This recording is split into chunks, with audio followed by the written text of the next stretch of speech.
A spiritual awakening captures the hearts of the Woodlawn High School football team in 1973. Our plugged-in movie review crew takes a look at the movie Woodlawn.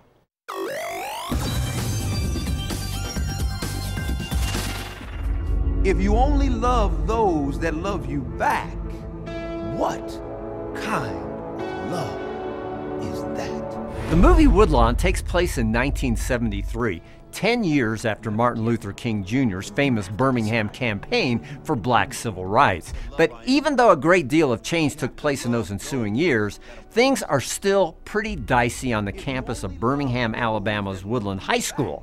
I play for a team that doesn't even want me. Anybody like me?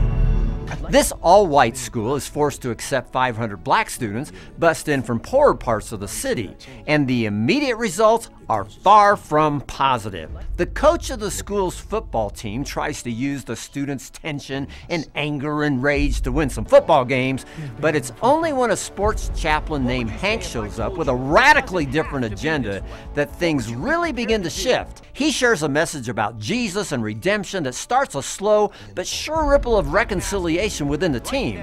And with time, though, the true miracle begins as the team's growing wave of change rolls out to impact the heart of the racially fractured Birmingham itself.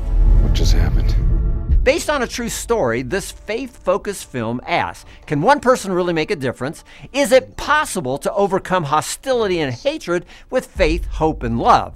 And the film's inspiring answer is a resounding yes.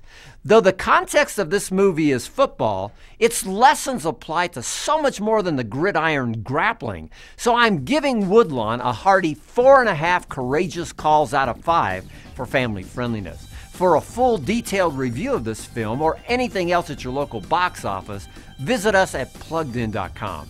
Plugging you into the movies, I'm Bob Waliszewski for Focus on the Family's Plugged In Movie Review.